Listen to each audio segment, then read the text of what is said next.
Hi guys, welcome to our Shivamayam YouTube channel. ఈరోజు మీ ముందుకు వచ్చాను చాలా ఇంట్రెస్టింగ్ టాపిక్తో.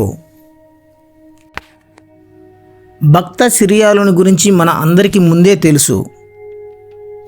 అటువంటి సిరియాలుడు ఒకనాడు కైలాసం చేరి ఒకంత గర్వం కలుగుతుంది. వ్రతాచారానికి తన కన్న కొడుకునే బలి చేసి కైలాసవాసం పొందిన తన వంటి భక్తుడు మరెక్కడా పుట్టి ఉండడనే అహం తనలో కలిగినది. ఆ సంగతిని మనోదృష్టితో గ్రహించిన పరమశివుడు చిరునవ్వు నవ్వుతూ అతని చెయ్యి పట్టుకొని మళ్ళా భూలోకానికి తీసుకొని వస్తాడు. సరాసరి నిమ్మవ్వ అనే భక్తురాలు ఇంటికి వస్తారు జంగముల రూపంలో. వచ్చిన వారికి అతిథి మర్యాదలు చేస్తుంది నిమ్మవ్వ. వాళ్లకు పంచభక్ష పరమాన్నాలను వండి పెడుతుంది.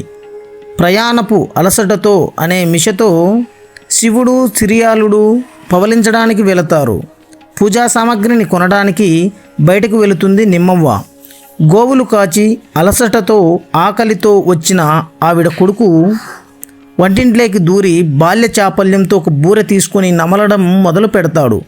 అంతలో నిమ్మవ్వ తిరిగి వచ్చి జంగములకు చేసిన ప్రసాదాన్ని కొడుకు తీసుకుని తినటం చూసి సహించలేక చీ కుక్క అని తిట్టి శివద్రోహం చేసిన వాడు బతకకూడదని పచ్చి చెక్కలు తెచ్చి కొడుకు తలను మోది చంపేస్తుంది. చచ్చిన పీనుగును చరాచరా ఈడ్చుకుపోయి పెంట కుప్పలో పడేస్తుంది. తిరిగి వచ్చి ఏమీ కానట్టు వంట ప్రయత్నాలలో నిమగ్నమవుతుంది. ఇదంతా శివుడు సిరియాలునికి చూపిస్తాడు. అతను చూసి చాలా ఆశ్చర్యపోతాడు. సరే, వంట పూర్తయ్యాక వాళ్ళని భోజనానికి పిలిచి వడ్డిస్తుంది నిమ్మవ్వ. శివుడు మళ్ళీ తన నాటకాన్ని మొదలు పెడతాడు. ఇంతకుముందు ఇక్కడ నీ కొడుకుని చూశాను. పాపం అలసిపోయి వచ్చినట్టున్నాడు. పిల్లలను ఆకలితో ఉంచి ఎవరైనా అన్నం తింటారా? వాడిని కూడా భోజనానికి పిలుచు అని పరమశివుడు నిమ్మవ్వతో అంటాడు. అప్పుడు నిమ్మవ్వ అతనికిచ్చిన ఘాటైన జవాబులో భాగమై ఈ విధంగా అంటుంది. నాతో ఆటలు ఆడుకుందామని చూస్తున్నావు కదా శివయ్య, నీ మాయలన్నీ నాకు తెలుసు. లేవయ్యా, నేనేం మాయకురాలుని కాను. ఓ కరక కంఠుడా, ఇలా కథలెందుకు అల్లుతావు నాతో నీవు? నేను కూడా సిరియాలుడిని అనుకున్నావేమో. నీ నాటకాలు నా దగ్గర సాగవు. ఇప్పుడు నువ్వు తినకుండా వెళ్ళడానికి వీలు లేదు. నీ కుటిలత్వానికి లొంగిపోయి మోసపోయి అటువంటి దానని నేను కాను. అయినా నా సంగతి నీకు తెలియదా శివయ్య? పరలోకం పైనున్న వ్యామోహంతో కొడుకుని చంపి మళ్ళీ వెంటనే పిలిచే దాన్ని నేను కాను. నువ్వు ఇచ్చే కైలాసం నాకు అవసరం లేదు. తాను చేసిన శివద్రోహం కారణంగా వాడు చనిపోయాడు. ఆ ద్రోహిని తిరిగి పిలిచే ప్రసక్తే లేదు అని కుండ బద్దలు కొట్టేస్తూ చెప్తుంది నిమ్మవ్వ పరమశివుడితో. ఈ మాటలు వినేసరికల్లా సిరియాలుడు బాధతో సిగ్గుతో నిశ్చేష్టుడై తల వంచుకుంటాడు.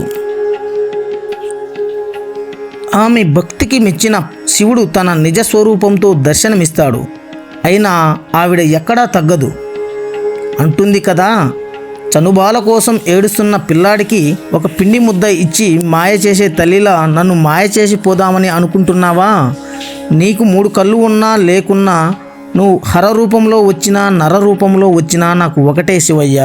అందుచేత నీ చమత్కారాలు చాలించి నే పెట్టిన భోజనాన్ని బుద్ధిగా ఆరగించి వెళ్ళు అని శివుడినే గదమాయిస్తుంది ఆ మహాభక్తురాలు. నిమ్మవ్వ వ్యక్తిత్వం, వీరభక్తి తత్వం వీరశైవులు కాని వారికి ఆమె ప్రవర్తన చాలా విచిత్రంగా, మొరటుగా, జుగుప్సుగా, మూర్ఖంగా అనిపించడం సహజమే.